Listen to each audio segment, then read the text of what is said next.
Y'all should be grateful for Caitlin Clark. She the one bringing y'all all the games, all the eyeballs, all the money. Y'all messing it. It's like, shut up. And also, like, understand that Caitlin Clark isn't the first great basketball player in the WNBA. And she's not the best basketball player in the WNBA, although I do think she's a generational talent and will be the best.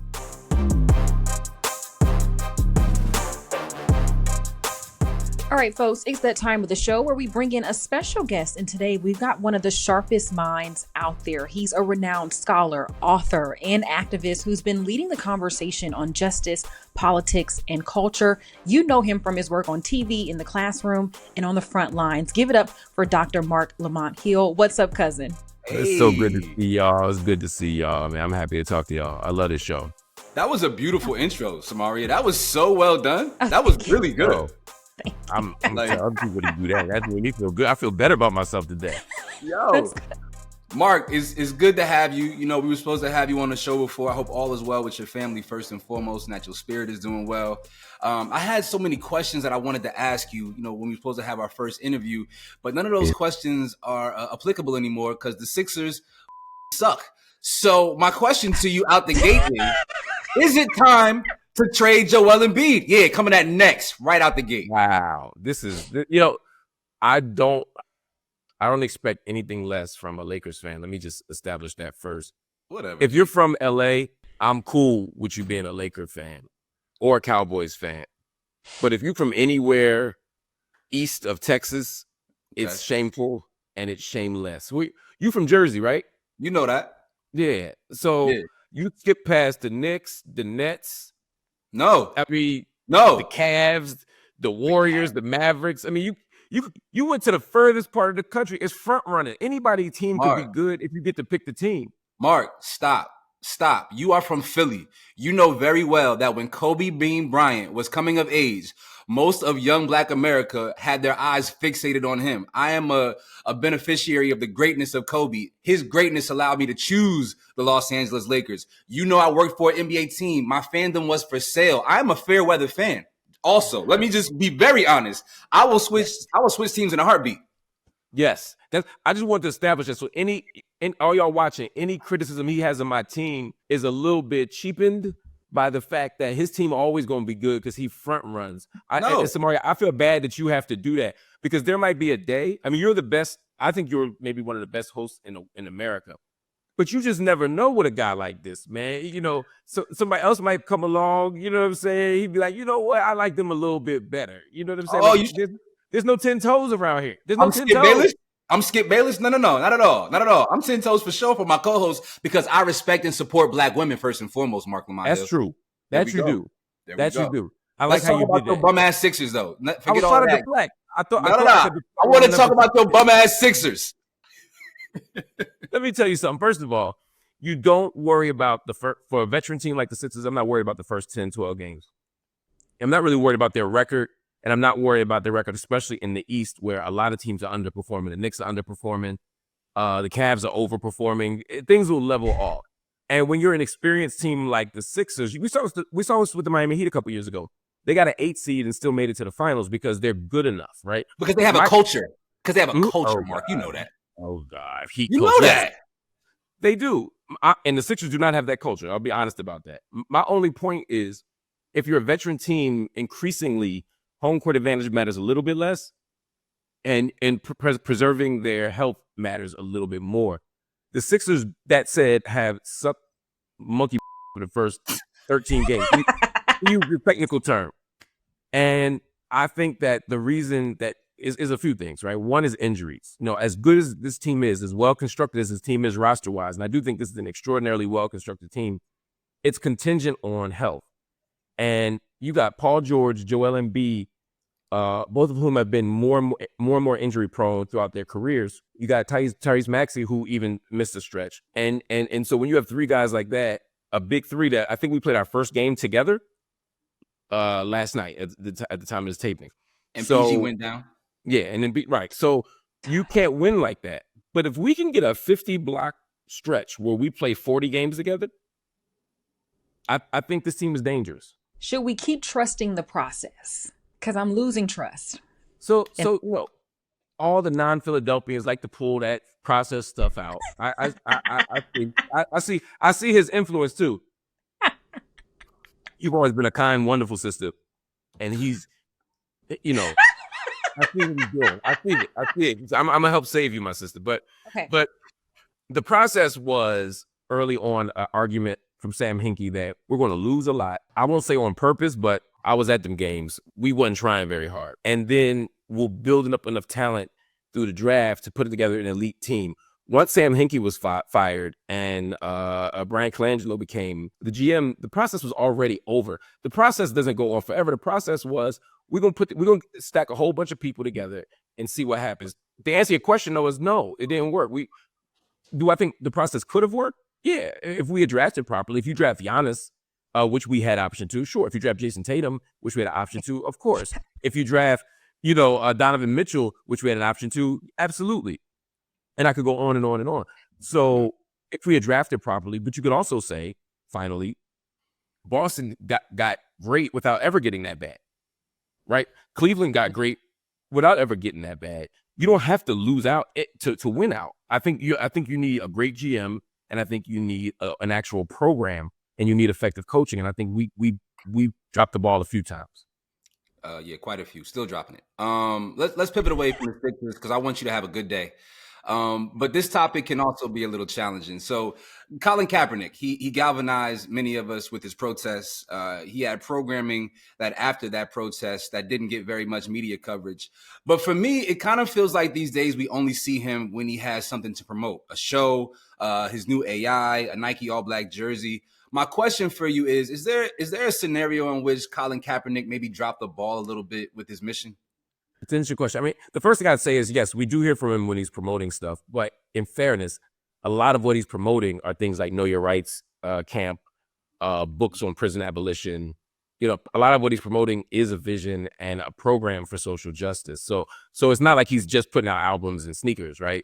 So I think that's important just for context. Mm-hmm. He had an opportunity to be the most visionary leader of our generation.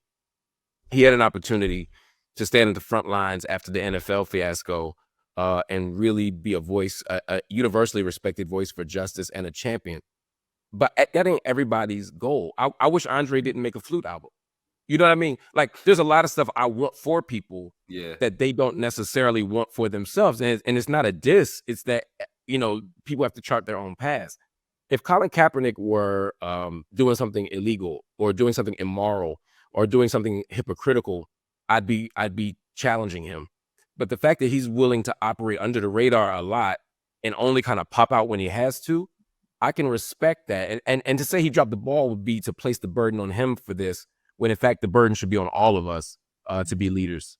Staying with the NFL, we've talked a lot about some of the protests from players. That's been a hot topic, especially the way that the league has responded. Do you feel like they've done enough, or do you feel like there's more to be done? In terms of the players, have the players done enough? No, the league. Has the league done enough in response to the player protest? The NFL has done the least. I have never seen such a despicable response to calls for justice as what I've seen from the NFL. The ownership, the league, etc. The NBA has done a much better job, and I have criticisms of the NBA. Major League Baseball hasn't really been in the mix. Hockey, I mean, it's hockey, right? But the NFL having such an extraordinary overrepresentation of black players and brown players has more of a duty. And when the players are standing up and speaking out, the NFL initially responded with punishment. And then as the punishment became less popular, they just stayed level. But for the NFL, for me, I'm not even asking them to be champions for justice. I'm asking them to be champions for equity, champions for having players having access to coaching and coaches having access to ownership and players having access to ownership. And I'm asking them to not race norm, claims around CTE. They basically said, if you're trying to pursue a justice claim against the NFL for for having concussions, we're going to take points off of you as a black player because your IQ is supposed to be lower. So, structural racism, that's like old school throwback, like Jim Crow racism. You know what I mean? They old school with. So I want them to do all of that. Before we get to social justice, I want them to just be fair and equitable in their day-to-day practices. Which brings up an interesting point. I wasn't even going to ask you this question. I was going to reserve it for another segment in our show. But, we weren't able to take advantage of tobacco and gold, right? Like, so in our community, our physicality and our artistry really is it's our gold, man. It really is something that we can build a sustainable economy on. But we're so embedded and indoctrinated with the idea that we have to be attached to other systems that are not community centric, right? Is there a scenario in which our athletes and entertainers can start to form a coalition to develop and create our own leagues? And why has that not happened yet, aside from like Ice Cube? It doesn't happen because capitalism encourages, the elites to hoard all the power, all the wealth, all the resources. It's the same reason why artists, until very recently, were tied to these labels, even when labels weren't doing much for them. One of the great moments for me is when Jim Jones goes to Koch. And we found out it was not the graveyard, right? Koch was a place where you could, instead of getting $1 an album or $1, if that, maybe it's $1.50, now you're getting 75% of your money, right? And so it's shout like, out to Ghazi. Ghazi is the owner. man. Ghazi. Yeah, he's the man, yo. Amazing dude, amazing. And again, a person uses this platform also for social justice, not just here, but around the globe, especially in Palestine. So, next to my guy. But when you look around at all these spaces, we're starting to see people waking up. We're starting to see people say, hey, wait a minute, I can use my own platform, my own voice without help. Turns out I can issue a statement on Twitter, right? I don't necessarily need a publicist, although some of y'all need publicists. I can put my music out directly. Some of them need some help, but I can put my music out directly to consumer. I don't need a label. And so we're seeing more, and I'm starting to see people make fun of 360 deals. Part of that is Hove changing the game, with 444, making it normal to say, like, look, y'all still doing that. We have to continue to normalize a culture of self-determination, of independence, and collective self-reliance, meaning not just, I can do my own thing. I can put my own stuff out. That's cool. But we can build something together that we're stronger together in a way that will allow us to defeat our open enemies and preserve our power, but also move forward in a vision and a struggle for justice. We can just not get rich. We can do well, and we can change the world. See, now I want to get your thoughts on, Rodney just talked about Ice Cube and the Big Three, him offering Caitlin Clark the $10 million deal over Angel Reese. Can we stop? I don't like that. I don't like the way that question was prefaced. She's a better basketball player than Angel Reese, and Angel Reese is a low post threat. Like, it's not, she can't bang with grown ass men. At least Caitlin can step outside and knock down shots. Oh man, that's a tough spot, yo. That's a tough spot to put the brother. Are you suggesting that, first of all, are you trying to say that Caitlin Clark is a better basketball player than Angel Reese? He's been saying it. 1000%. What are you talking about? That's not debatable. And I guess you're basing that on the fact that she's a better ball handler, shooter, passer, influences the game more. Yeah. Okay, well, if you're going to go by like basketball stuff, then yeah. Yeah. Right. Yeah. It makes sense. I'm not mad. I'm a huge Caitlin Clark fan. I'm a huge Angel Reese fan.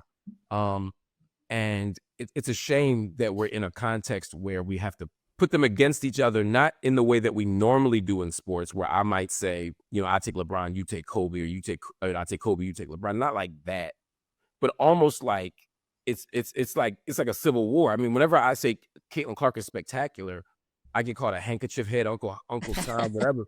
And when I'm like, yo, Angel Reese is one of the best rebounders I've seen. Her motor is incredible. Her touch is incredible. And a lot of the lives. Her what? No, stop. Rodney, let him talk now. Her touch is incredible, Mark. As a rebounder, not as an inside scorer. As a rebounder. I'm saying specifically, leading the league in rebounds is very difficult. And I know a lot of people say they're Moses Malone rebounds, and she's getting her own misses. But if you look at the advanced stats, even if you take out all of her rebounds from her own misses, she still leads the league in rebounding. Okay. So, and she's still statistically maybe the best rebounder in WNBA history. And so we got to look at that. I mean, she's undersized. She doesn't, within five, I mean, for an elite rebounder, she's going up against bigs she's giving them 2-3 inches. And, she needs to work on some things. She's working on a lot of things inside, right? So I'm not giving her a pass either. Yeah. But Angel Reese is special for a lot of reasons. And And she is a lot more deserving of fame and praise and love than Tim Tebow was, for example. But the world had no problem heaping praise on mediocrity when it was white mediocrity. So look, I want Angel Reese, who's a star, a bona fide star and a talent, to get the love she deserves. But Caitlin Clark is the one who deserves to be the big three. And let me be clear, I don't think either of them belong in the big three, because I think they both get washed in the big three. And I hate that we measure women's talent and gifts against their ability to play against men. I remember when Brittany Griner was a star coming out of college, and it was like, well, could she play in the NBA? Can she beat this dude? Can she beat that dude? And it's like, that's not the measure. Let her be great on her own terms. Yeah. You know, so I ain't mad at it. And Ice Cube did the right thing. Ice Cube is building a league that brings in eyeballs. Caitlin Clark brings in eyeballs. Mm-hmm. You know, I'm not mad at that. What I am mad at is not Ice Cube. Ice Cube is right. I'm not mad at the WNBA for putting Caitlin's games on TV. I'm mad at some of these people that be caping for Caitlin so much. They love Miss Ann so much. They think the white man's ice is so much colder that they think that to praise Caitlin Clark, they have to beat up on all the other black women in the WNBA. Yeah. Y'all should be grateful for Caitlin Clark. She the one bringing y'all all the games, all the eyeballs, all the money. Y'all messing it. It's like, shut up. And also, like, understand that Caitlin Clark isn't the first great basketball player in the WNBA. And she's not the best basketball player in the WNBA, although I do think she's a generational talent and will be the best. But what I'm saying is that she's the best among greats, not the best among a bunch of tomato cans. And we try to, and whenever somebody's different and they get around Negroes, we act like they reinvented the wheel. I remember when Melo was in New York and Jeremy Lin showed up and Lin Sanity started.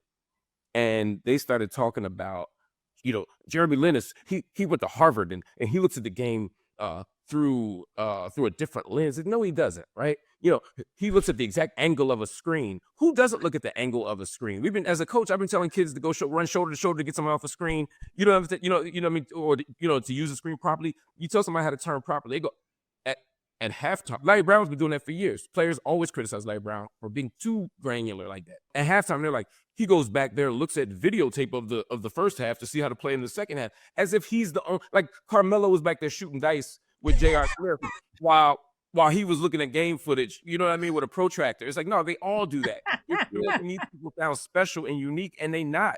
Like, Jeremy Lin was what he was. You know, Caitlin Clark is who she is. All of these people are extraordinary. Jeremy Lin was an extraordinary player, but he was extraordinary for that moment. But let's not have to beat up on black folk in order to elevate these other folk. Yeah. That's how I feel about Eminem, if I could be all the way honest. I just, you know, you are now on the Joe Budden podcast. Yeah, I said it, bruh. You're now on the Joe Budden podcast. If you ask me, in my estimation, in my opinion, I felt like Joe's music was better than Eminem's music. That's just how I feel. Beanie Siegel's a better rapper to me than Eminem. That's just, I feel that way. Yeah, what's up? Anyway, let's, you want to do it? This is what I say. And again, we don't disagree as much as you think. Again, people act like Eminem uses iambic pentameter in his rhyme. So, like the connection is from Shakespeare to Eminem without Kool Keith in there, without Pharoah Monch in there. And if you're gonna talk about Eminem again, Pharoah Monch is his father as a lyricist, right? So we have to be honest about that. I think Royce da 5'9", they all do that rapidy rap stuff that, you know, I like, but it's not all I think about. But hip hop at its essence is not just about the skill. If you mean as a rapper, and this gets to your Beanie Siegel point, I think Eminem is a more skilled rapper than Beanie Siegel. Yo, speaking of the truth, right? You feel so free being a part of the Joe Budden podcast. Hearing you curse and say the N-word has been liberating for myself. So I want to talk. Yeah, but it wasn't the problem for you. But the world doesn't. And so to see somebody who I feel like has been confined and hasn't been able to be his full self, to see you on a platform that allows you to tap into the comedic pockets of you, I think is fire. And I want to actually talk about you being the newest member of the Joe Budden podcast, because this is sports related. You're supposed to be playing Joe one-on-one. Maybe y'all switched to 2-on-2. I don't know. But I need a prediction. In a game 2-11, what's the final score between you and Joe Budden? All things being the same, you know what I mean? Meaning I just get a 2 to 3 weeks to get in shape. Because, you know, I got an Achilles injury. All that, I'm out of shape. A lot of caveats. No. I'm saying, like, if I got out of this chair right now, you know, anybody could watch me. But just assuming all things being the same, because I think he needs that time too. All things being the same. Okay. I think I beat him 11-7. Okay. Maybe 11-6. All right. And the reason is simple. I'm going to be in better shape than him. I've seen him play. And he's one of them dudes that like goes to the court is like all energy and hustle and not much. But we 45 now. I'll be 46, in a couple of weeks. Joe is younger than me, but he'll be in our 40s. Like he can't. By the time he gets to the fifth point, if I'm doing all this running around and moving, he's gonna be too tired to make a shot, and that's when I beat him. All right, so it's time for this or that with the good brother Marc Lamont Hill. First question: which championship would mean more to the city of Philadelphia, an NBA title or NFL championship? Oh, I hate to say it, but an NFL championship. I'm a hooper. I'm a hoop fan, but in Philly, it's a football town first, and even though we've already won an NFL championship, it's not. They'd always rather win a Super Bowl than the NBA ring. If you combine their rap and theatrical careers, who has had a better run, LL Cool J or Will Smith? That's tough. Will Smith. No, it's definitely Will Smith because theatrically they're not close. Will's had too many, not just because he won an Oscar and all that stuff, but because I think he's a much better actor. Although L's had a great run and he's extraordinary. But musically, it's a lot closer than people wanted to think. Like Will's advantage is acting. LL's advantage is the music, but Will Smith is closer to a success and more skilled. The gaps between skill and success in music is closer. Okay. As a Fresh Prince, just one more quick thing. Summertime is an eternal classic. Brand New Funk is a lyrical masterpiece that people don't want to acknowledge. And as much as I don't like Miami and getting jiggy with it, those are songs that are going to live forever. You know what I mean? So if we talk commercial sales, skill, all the measures, Will Smith is not, he's not trash. You know what I'm saying? Yeah. Okay. Which city has tougher white people, Philly or Boston? Oh. Again, close. It's close. And I hate Boston. It's close, but it's us. Philadelphia got tougher white people.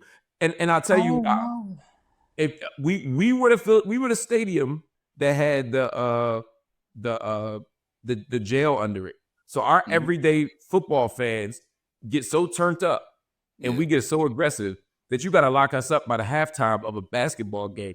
I bet. When it's all said and done, who will have had the better career, Kobe Bryant or Steph Curry? Let me see. They both will be probably considered the second best ever at their position, sort of indisputably in the minds of a lot of people. I'm going to say Steph, and I'll tell you why. Kobe is not the greatest at anything. Okay. Steph Curry changed the way people played basketball, to the point that I want to slap some kids around metaphorically and rhetorically. When they're in the lane and they kick it out for a three when they got a nice 4-foot runner. I hate watching 7-footers shoot threes all the time. I'm old and cranky, get off my lawn. But there is something about Steph Curry and that Warriors team, but really Steph Curry, that dramatically changed the way the entire game of basketball is played. And it's not just that he did a lot of shooting. He is indisputably the greatest shooter the world has ever seen. I think he and Kobe are both top 10 players of all time. But he's the greatest at he's the best shooter of all time. He has a better claim at being the greatest point guard ever than Kobe does at being the greatest shooting guard ever, although I think both are false. So I'm in a really long-winded answer say, I'm gonna go with Wardell Curry.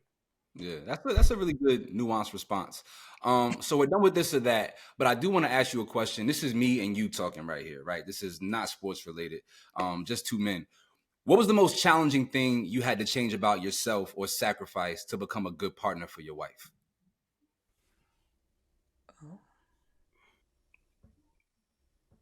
Wow.